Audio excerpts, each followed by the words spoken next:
बिहार की राजनीति में सुरक्षा को लेकर एक बड़ा सियासी संग्राम छिड़ गया है। पूर्व मुख्यमंत्री लालू प्रसाद यादव और राबड़ी देवी की Z+ सुरक्षा हटाए जाने के बाद अब नेता प्रतिपक्ष तेजस्वी यादव ने भी अपनी सरकारी सुरक्षा वापस कर दी है।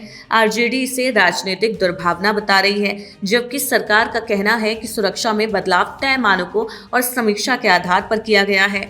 इस फैसले के बाद आरजेडी ने सरकार पर विपक्षी नेताओं को निशाना बनाने का आरोप लगाया।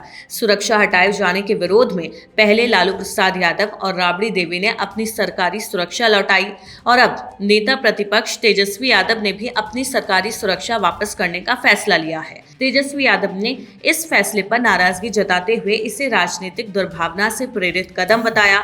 आरजेडी के प्रदेश प्रवक्ता शक्ति सिंह यादव ने बयान जारी कर कहा कि सरकार विपक्ष के बड़े नेताओं की सुरक्षा से समझौता कर रही है। लालू परिवार की सुरक्षा में अचानक की गई कटौती कई बड़े सवाल खड़े करती है। पूर्व मुख्यमंत्री श्रीमती राबड़ी देवी जी हैं, नेता प्रतिपक्ष विधान परिषद के अंदर में है। लालू प्रसाद जी पूर्व मुख्यमंत्री हैं। अब है सुरक्षा में पूरे परिवार की व्यापक कटौती कर दी आपने, जानबूझ करके आपने।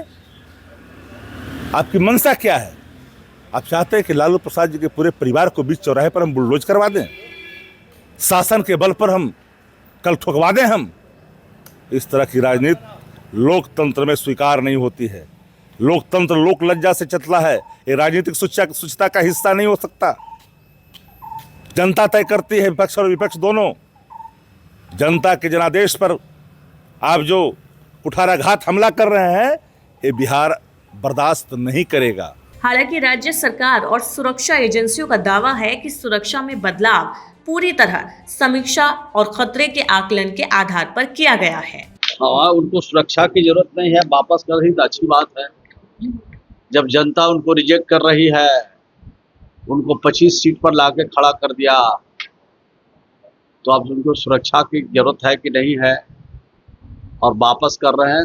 लेकिन सरकार का दायित्व है, काम है कि जो विशिष्ट व्यक्ति हैं, संवैधानिक पद पर बैठे हैं, उनको क्या सुरक्षा चाहिए उसकी समीक्षा सरकार करती है। समीक्षा को उपरांत उनको सुरक्षा प्रदान करती है। दिलचस्प बात यह है कि नेता प्रतिपक्ष तेजस्वी यादव की सुरक्षा व्यवस्था में कोई बदलाव नहीं किया गया। उन्हें पहले की तरह Y+ श्रेणी की सुरक्षा मिलती रहेगी। सुरक्षा समिति का मानना है कि तेजस्वी लगातार जनसभाओं, राजनीतिक कार्यक्रमों और जिलों के दौरे में सक्रिय रहते हैं, इसलिए उनकी सुरक्षा बरकरार रखी गई है।